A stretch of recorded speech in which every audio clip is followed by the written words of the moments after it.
Olivia Marchese threw her backpack on the couch and rubbed her eyes tiredly, reddened from lack of sleep. The session at San Diego City College was squeezing all the juices out of her, and the 19-year-old student dreamed of only one thing: to fall into bed and sleep for 24 hours. Walking into the kitchen, she opened the refrigerator and took out a bottle of orange juice. The silence in the house said that her mother had not yet returned from work. And stepfather. Where's the stepdad? His car was parked in front of the house. James? Olivia called out, but there was no answer. She went up to the second floor and was about to go to her room when she heard the sound of water coming from the bathroom. So her stepfather was home. The door to her parents' bedroom was ajar, and Olivia noticed the cell phone lying on the bedside table. The screen was glowing. A new message had arrived. Olivia had no intention of snooping, but the moment she passed the room, another beep sounded from James's phone. The name Christina and the first lines of the message on the screen made her stop. "Can't wait to see you again, love. 8 o'clock tonight, the usual?" Olivia's heart twitched. "Beloved?" She frowned, puzzled. Christina Rose was a junior partner in her stepfather's law firm, a young, ambitious woman with a cold stare and impeccable manicure. Olivia had met her a few times at corporate parties. The sound of the water turning off in the bathroom made the girl recoil from the door. She quickly dashed to her room, shutting the door. Her thoughts were confused. Perhaps she had misunderstood? Could this be some kind of work meeting? Olivia sank down on her bed, trying to gather her thoughts.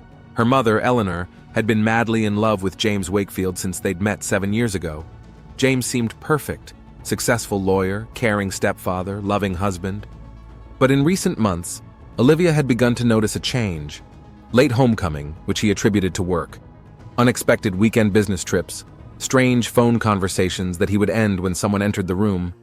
The next day, Olivia decided to skip class.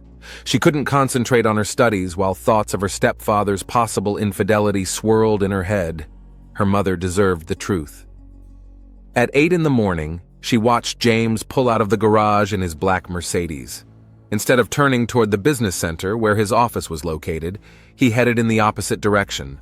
Olivia started her used Ford and followed him at a safe distance. 20 minutes later, her stepfather's car pulled up in front of a small cafe in the Little Italy neighborhood. Parking across the street, Olivia watched James walk inside, where Christina Rose was already waiting for him. Even through the window of the cafe, Olivia saw them holding hands, not in a businesslike way. She pulled out her phone and snapped a few pictures. In one of them, James leaned over and kissed Christina on the lips. Bitterness came up to her throat. How could he? How could he betray her mother after all she had done for him? Eleanor had literally idolized her husband, thinking their marriage was perfect. A fair payback for years of loneliness after Olivia's biological father left. For 3 days straight, Olivia stalked her stepfather. She recorded every encounter, every secret conversation. James and Christina met at coffee shops, in the park, once went to a jewelry store together. Olivia took photos, recorded the time. Everything indicated that their affair had been going on for more than a month, maybe not even the first year. "We need to talk," Olivia said when James got home Friday night. Eleanor was at a girls' night out with her friends, and it was just the two of them in the house. James looked tired but relaxed. He loosened his tie and smiled at his stepdaughter. "Of course, sunshine. Did something happen at college?" Olivia silently opened the folder of photos on her phone and held the device out to her stepfather. She watched his face change from bewilderment to shock, then to anger. "What is this?" he asked in a husky voice. "Were you following me? What was I supposed to do?" Olivia felt the rage boiling up inside her. "I happened to see a message from Christina. I thought I'd check to see how far your business relationship went." James put the phone down on the table and rubbed his face with his hands. "You don't understand, Olivia. Adult life is more complicated than it seems." "Oh, I understand perfectly." The girl's voice shook. "I understand that you're betraying my mother, who loves you more than anything. You'll break her heart when she finds out." James's eyes narrowed. "Are you going to tell her? Why wouldn't I?" Olivia crossed her arms over her chest. She deserved to know the truth.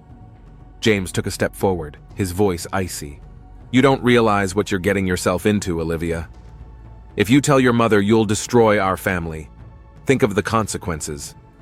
"I'm not the one destroying the family," she countered. "You're doing it by cheating on my mom." The stepfather took a deep breath, trying to calm down.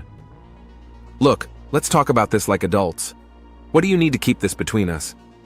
Olivia couldn't believe her ears. "Are you trying to buy my silence? Are you?" "I'm trying to protect your mother from unnecessary pain," James replied, but his eyes gave away his true motives. "I could help pay for college, or a new car, or—" "I don't need your money," Olivia cut him off. "I need you to stop lying to my mother." They stood across from each other, the tension between them like you could cut with a knife. Finally, James broke the silence. "Give me time.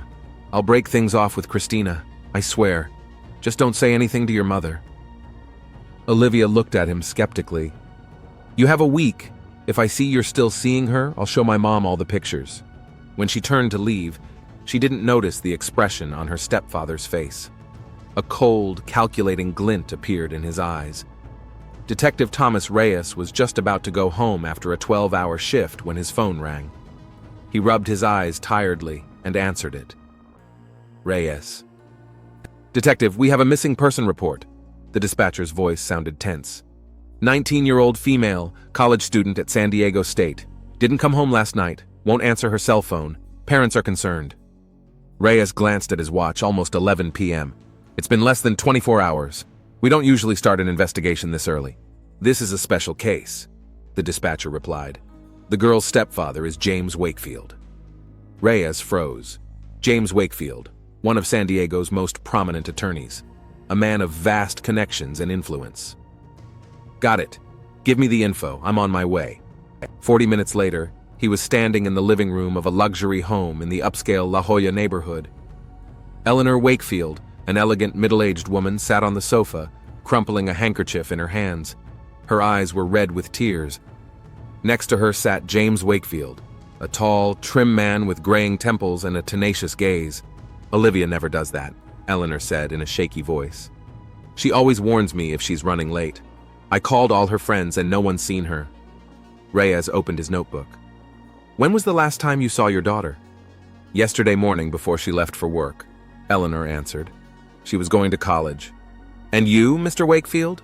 James looked concerned, but his voice remained firm. "I saw her this morning too. Just a glimpse. We missed each other in the hallway. I was in a hurry to get to an important meeting."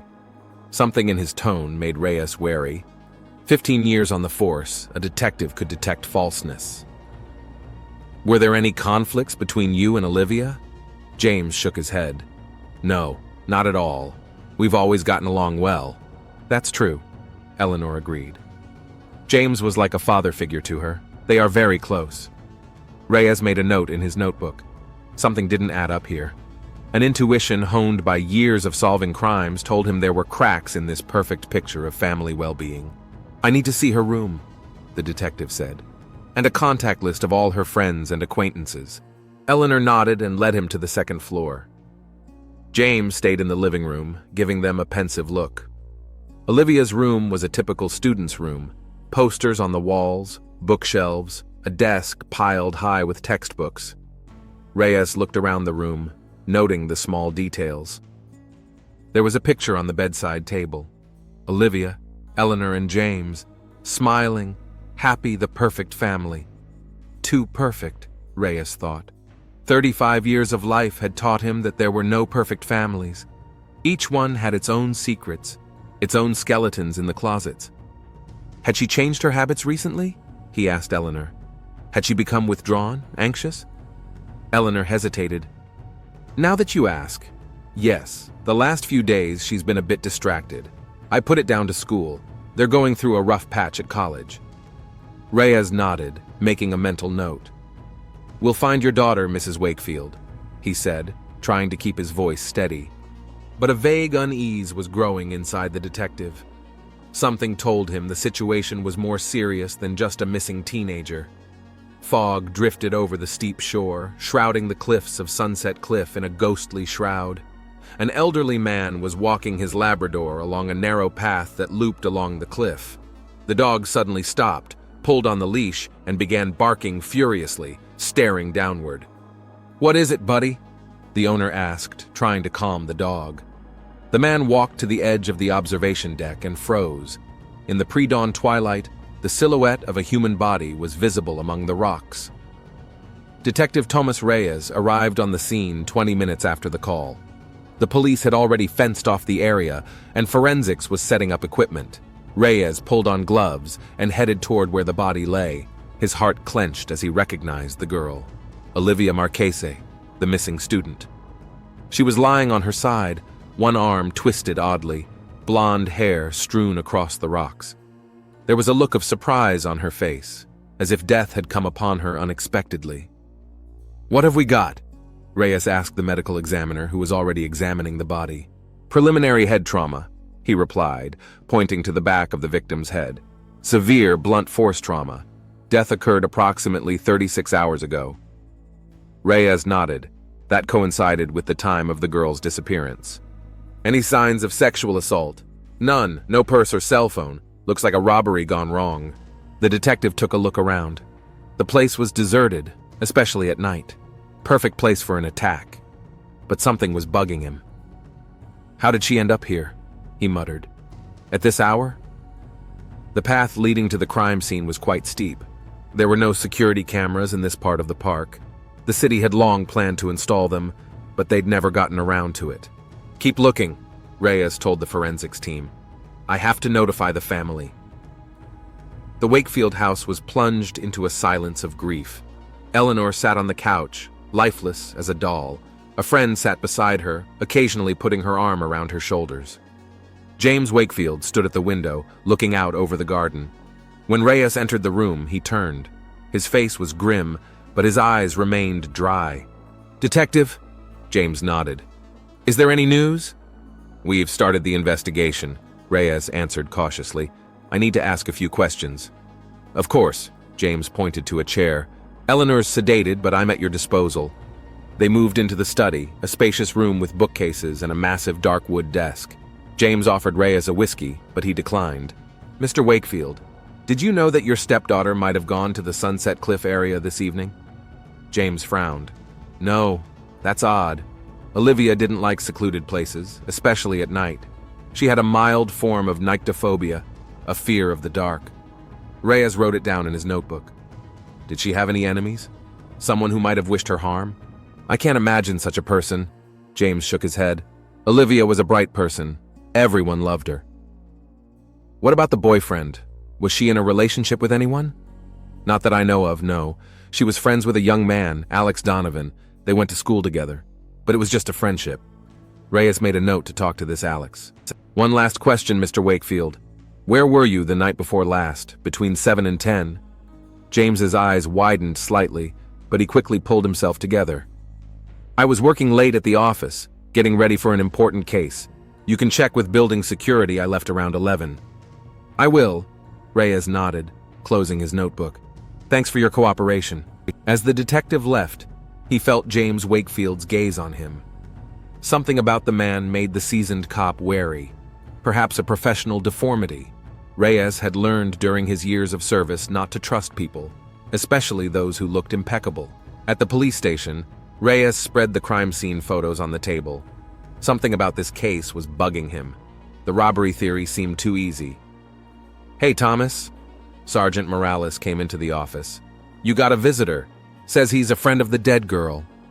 A thin young man with disheveled dark hair and a worried look appeared in the doorway. "Alex Donovan?" Reyes pointed to the chair across the hall. "I was just about to contact you." Alex sat down, nervously clutching his tattered backpack.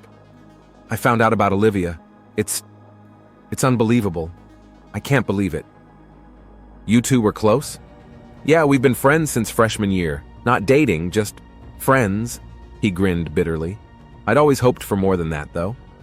Reyes pulled out a notebook. "When was the last time you saw Olivia?" 3 days ago on campus. She was kind of weird, distracted. Said she was having some family problems, but she wouldn't go into detail." "Family problems?" The detective was interested. "Did she mention anything specific?" Alex was silent, as if gathering his thoughts. You know, she didn't like to talk about her family, especially about her stepfather. Why not? I don't know. On the surface, everything seemed perfect. He was a successful lawyer, treated her well, paid her tuition. But sometimes when they talked about him, Olivia would get tense. Reyes stepped forward. Was there a conflict between them? Maybe, Alex answered uncertainly. She'd been saying a lot lately that she was disappointed in him, that he wasn't who he said he was. What about the walks in Sunset Cliff? Did she like to go there? Alex raised his eyebrows in surprise. Olivia? To Sunset Cliff? Never. She was afraid of heights and didn't like secluded places. We tried to go there once during the day, and she refused to go near the cliff. She was getting sick. Reyes made a note in his notebook. Another discrepancy. Thank you, Alex. You've been very helpful. If you remember anything else unusual about her behavior in the last few days, let me know. After the young man left, Reyes leaned back in his chair, thinking. A picture was beginning to emerge, but so far he could only see fragments. More information was needed. At the office building where Wakefield's law firm was located, Reyes met with the head of security. We need surveillance footage from the night before last, the detective explained. And information on when Mr. Wakefield left the building. No problem, the guard nodded. We'll check everything in the system now. He tapped at the computer keyboard, but then frowned, puzzled. That's odd. We had a technical glitch that night. The video surveillance system went down at about 6 p.m. and didn't come back on until midnight. Lucky coincidence, Reyes muttered. And the logbook? The guard flipped through the paper log. Here, Mr. Wakefield came out at 11:30, signed out personally.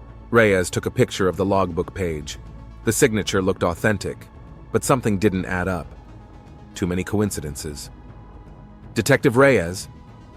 The receptionist at James Wakefield's office was surprised to see him. Do you have an appointment? No, but it's urgent, Reyes replied, showing his badge. Is Mr. Wakefield in?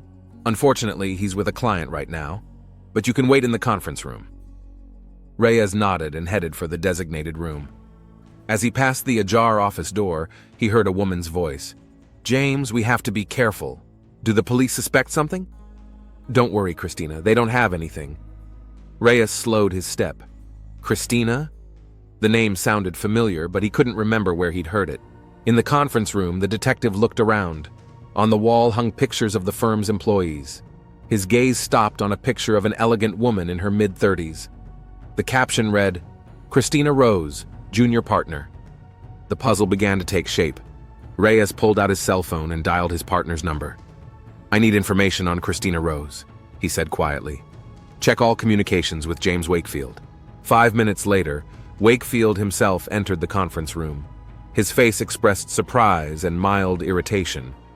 Detective, what brings you here? A few follow-up questions, Mr. Wakefield.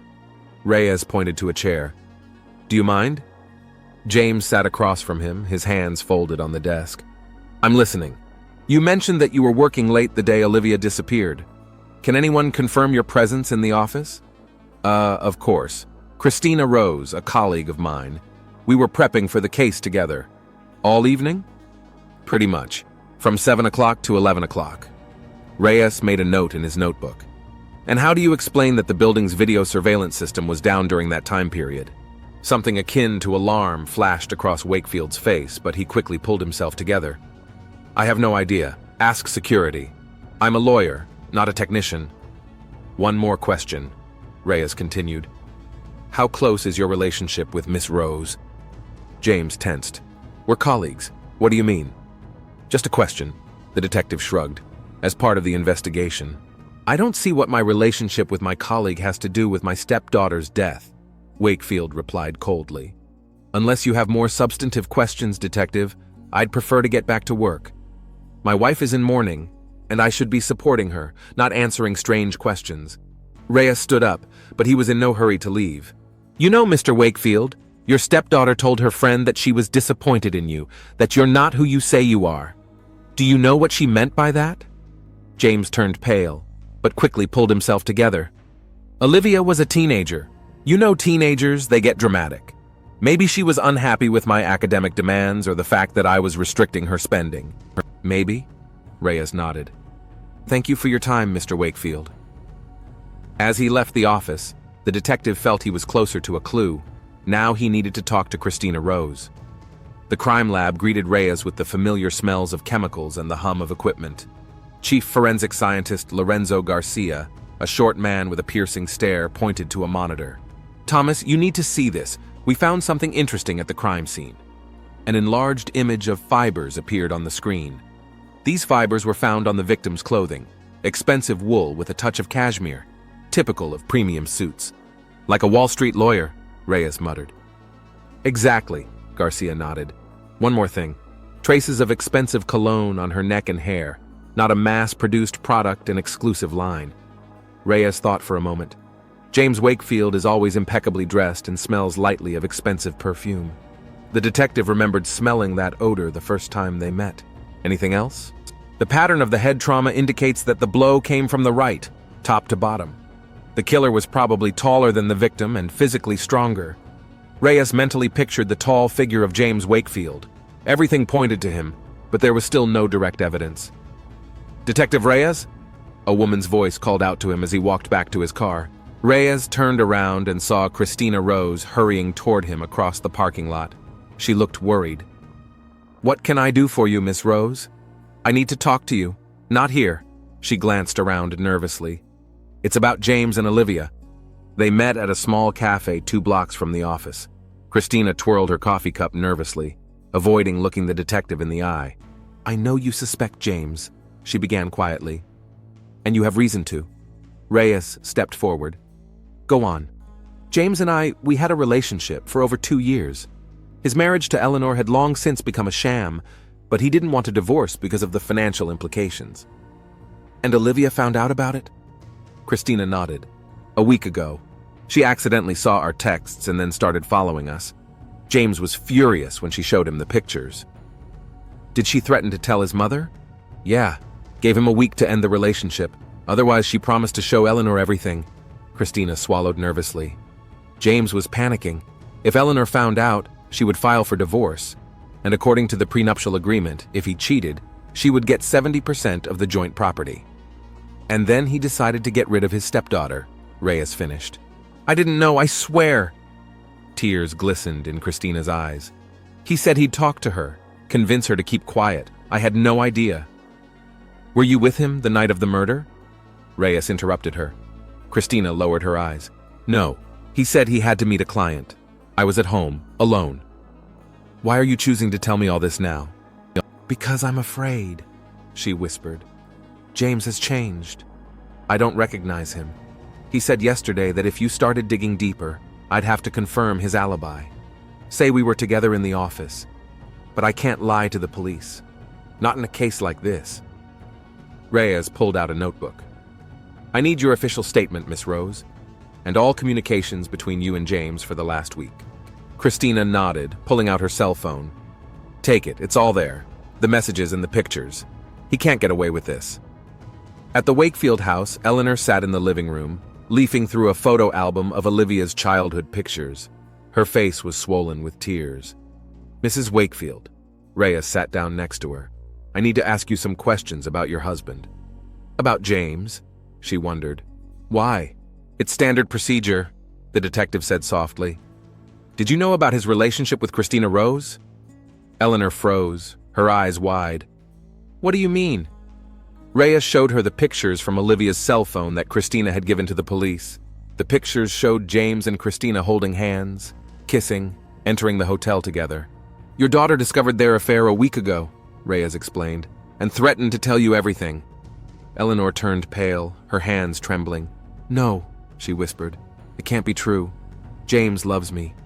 I'm afraid we have reason to believe that Olivia's death was no accident, Reyes continued. Your husband had no alibi for the night of the murder, and the security cameras in the office where he was supposedly working went off at exactly that time. Eleanor's eyes flashed with understanding, followed by horror. You think James? My James killed my daughter? We have reason to believe so, Mrs. Wakefield. Can you tell me where your husband is now? Eleanor opened her mouth to answer, but at that moment the front door slammed and James entered the living room. He froze when he saw the detective next to his wife and the pictures on the couch. "What's going on?" he asked, shifting his gaze from Reyes to Eleanor. "James Wakefield." Reyes stood up, pulling out his handcuffs. "You're under arrest on suspicion of the murder of Olivia Marchese. You have the right to remain silent. Anything you say can be used against you in a court of law." James Wakefield looked unfamiliar in the holding cell, wrinkled, unshaven, in a standard orange robe instead of an expensive suit. But there was still confidence in his eyes. Detective Reyes watched him through the glass. "He doesn't look particularly worried," Lieutenant Rodriguez observed, standing nearby. "Does he think he's going to get away with it?"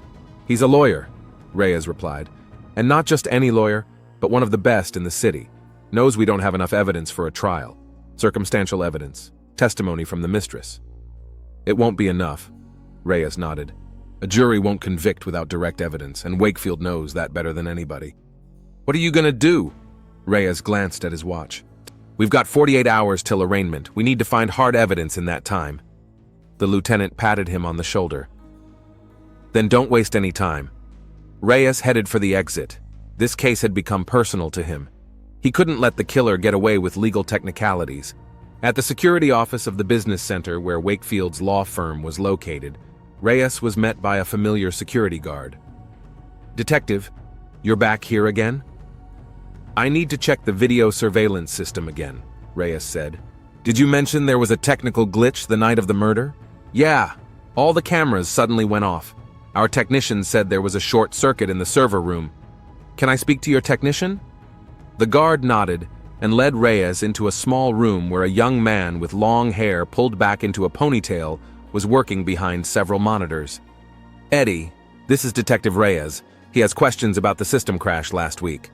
The technician tore himself away from the computer and turned to them. "Yes, it was a strange situation. The cameras went off at exactly 18 o'clock and came back on at midnight. Did you investigate the cause of the malfunction?" "Of course I did. Usually these things happen because of network overload or physical damage to the equipment, but this time it looked different." "What do you mean?" Reyes became wary. Eddie lowered his voice. "I didn't put it in the official report, but it looks like someone deliberately took the system offline. In the event log, I found evidence of unauthorized access. Someone logged in with administrative privileges and disabled the cameras. Can you identify who it was?" "It was logged in under the account of the head of IT, Mr. Green, but he swears he didn't do it. His password could have been accessed by someone else. Who else has access to the security system?" "In theory, just security and IT. But, The technician hesitated. "But?" "Some of the higher-ranking lawyers, including Mr. Wakefield, have enhanced access rights for handling confidential documents." Reyes made a note in his notebook. Another link between Wakefield and the crime. "I need all the technical logs and access logs for that day." "No problem," Eddie nodded. "I'll get everything together and send it to you." Leaving the business center, Reyes headed for the technology section of the police department. He needed expert help to access Olivia Marchese's digital footprints. Rebecca Chen, a digital forensics expert, met him in the technology department. "Thomas, haven't seen you in a while," she smiled. "What can I do for you?" "I need to access the murder victim's cloud storage," Reyes explained. "Her phone and laptop have not been found, but she may have backed up photos and documents online." "Name? Age?" "Olivia Marchese, 19 years old, student at San Diego City College." Rebecca nodded and tapped on the keyboard. "Give me a couple hours. I'll check the major storage services and see if she's had any activity." Reyes nodded and headed to the next point on his itinerary, the Wakefield house. He needed to talk to Eleanor. The house looked empty and abandoned, even though it had only been a few days. Eleanor opened the door with a hazy look in her eyes. She seemed to have aged 10 years. "Detective," she said quietly. "Come in." They sat down in the living room. Eleanor machine poured the tea that no one was going to drink. "How are you holding up?" Reyes asked. "I don't know," she answered honestly. "How do you hold up when your daughter is murdered and your husband is arrested on suspicion of her murder? I feel like I'm in a nightmare." "I need your help, Mrs. Wakefield. Can I see Olivia's room again?" Eleanor nodded and led him to the second floor. The room was the same as it had been on his first visit. Reyes walked slowly around the room, scrutinizing every corner. He opened drawers, checked bookshelves, looked under the bed. "Did Olivia keep a diary?" he asked. "She used to," Eleanor answered, "when she was a teenager, but then she quit, as far as I know." Reyes looked around the bookcase. Among the textbooks and fiction, there was nothing that looked like a personal journal. He checked the nightstand by the bed, the dresser, even the shoeboxes in the closet. "What are you looking for?" Eleanor asked. "I don't know," Reyes answered honestly. "Something to help me understand what happened." Eleanor frowned suddenly. "You know, there's one place Olivia might have hidden something. She was always resourceful." She walked over to the bookcase and pulled out a thick criminal law textbook. Opening it, Eleanor revealed that the pages inside had been cut out, forming a hiding place. In it was a thin, black notebook. "This is her handwriting," Eleanor said, flipping through the pages. Reyes took the notebook and began to read the last entries. The handwriting was hurried, some phrases broken off. "I can't believe it. He's cheating on Mom. All these years. And with who? That cold bitch from the office. How does Mom not see it, or doesn't want to see? Watch them today. They're not even hiding much. Holding hands, kissing. I took pictures. He'll kill me if he finds out." The last entry was dated the day before she disappeared. "Talk to him. He offered hush money, as if I could sell the truth. Gave me a week to end things with Kay, otherwise I'd tell my mom. He said yes, but there was something in his eyes. It's scary. I copied all the photos to the cloud just in case. The password is the combination of my mom's and my birthdays." Reyes photographed the pages of the diary. Now he had a lead to access Olivia's cloud storage. "Can I take this with me?" he asked Eleanor. She nodded, wiping away her tears. "You know, I always thought we were the perfect family. That James was the perfect husband and father. How could I have been so blind? People see what they want to see," Reyes said quietly. "And James was skillful at creating the right image." Back at the station, the detective went straight to Rebecca Chen. "Find anything?" "You're just in time," she nodded. Olivia had several cloud accounts. One held her school materials, another her personal photos and documents. But there was a third, password protected, created only a week ago. "Try a combination of her birthday and her mother's birthday," Reyes said. "How do you know?" Rebecca wondered. "Guess." Rebecca entered the combination of numbers, and the system responded with a successful authorization. "Bingo!" she exclaimed. "Look what's there! Dozens of pictures of James Wakefield and Christina Rose in various places, restaurants, parks, even at the hotel entrance. Some of them were kissing, others were of them walking side by side, holding hands. One photo was particularly interesting. James was giving Christina a piece of jewelry, apparently quite expensive. "This is what I've been looking for," Reyes said. "Print everything out and send copies of the files to my work email." The next stop was the crime lab. Lorenzo Garcia greeted Reyes with a smile. "Oh, there you are. I have a present for you." "I hope it's a good one," Reyes replied. "I need ironclad proof." "Ironclad?" Garcia turned the monitor toward him. "We've reanalyzed the evidence from the crime scene. We found trace amounts of skin under the victim's fingernails. We isolated the DNA and compared it to Wakefield's sample. It's a 100% match. Olivia struggled with the killer and left her marks on him. But that's not all." Garcia pointed to another monitor. "We found microfibers of expensive fabric not only on the victim's clothing, but also on rocks near the body. It's the type of fabric used in the suits Wakefield wears. And there's one more thing." He opened the evidence bag and pulled out a small object. It's a cufflink. It was found 20 meters from the body, must have broken off in the struggle. It's expensive, engraved platinum. Reyes picked up the cufflink and read the engraving. "J.W. James Wakefield," he muttered. "Now we have everything." After collecting all the evidence, Reyes returned to the holding cell. James Wakefield was sitting at a table in the interrogation room, with his lawyer next to him, an older man with a stern look in his eyes. "Mr. Wakefield insists on his innocence," the lawyer said as Reyes entered, "and demands his immediate release. You have no probable cause to detain him." Reyes silently placed the folder on the table and opened it. The photos of James and Christine lay next to the printouts from Olivia's diary. "That doesn't prove anything," the lawyer snorted. "An extramarital affair isn't a crime. How about this? Reyes put down the DNA report. Your skin cells under the victim's fingernails, microparticles of your suit fabric on her clothes. James's face remained impassive, but Reyes noticed a muscle twitch in his cheek. And finally this. The detective pulled out a cufflink. Found next to the body. With your initials on it, Mr. Wakefield. Very inconsiderate to lose something like that at a crime scene. James looked at the cufflink and turned pale. I'd like to speak to my lawyer alone, he said hoarsely. Of course. Reyes nodded and left the room. 15 minutes later, Wakefield's attorney appeared in the hallway. My client is willing to cooperate, he said reluctantly, but he wants assurances of a reduced sentence. That's not in my purview, Reyes replied, but I will convey his cooperation to the prosecutor. Back in the interrogation room, Reyes turned on the recording device. James Wakefield, are you prepared to testify about the murder of Olivia Marchese? James looked up.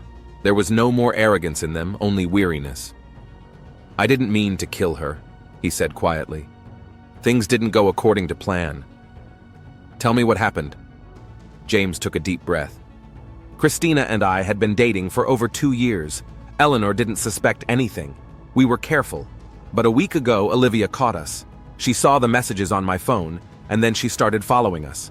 And you were afraid she'd tell her mother? It wasn't just that. The prenup gave Eleanor most of the assets if I cheated. I'd lose everything. My house, my money, my reputation. Olivia gave me a week to end things with Christina, or she'd tell her mother.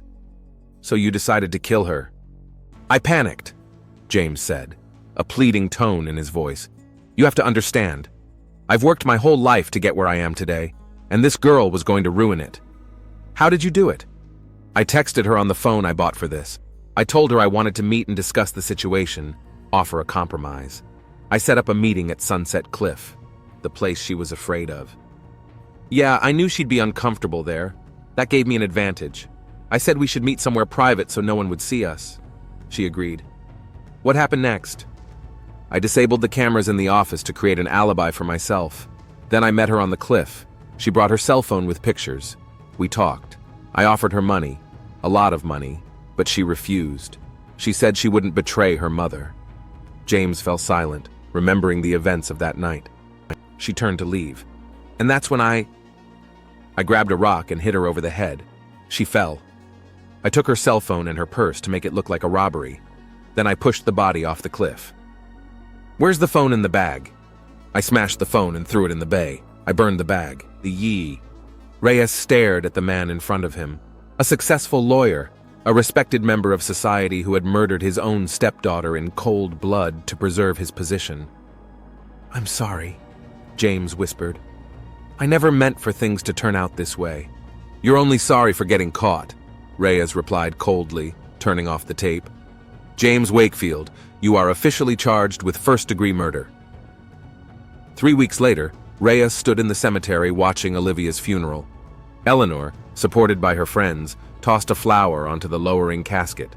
Standing next to her was Alex Donovan, Olivia's friend. She deserved better, Alex said quietly when he noticed the detective. Yeah, Reyes agreed. She did. James Wakefield's trial was scheduled to begin in a month. With his confession and the evidence he'd collected, a conviction was practically guaranteed. But that couldn't bring Olivia back. Reyes walked slowly to his car, thinking about the fragility of human lives and the masks people wear to hide their true selves.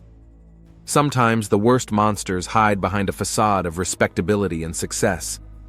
And it's his job to tear those masks off, no matter how painful it may be.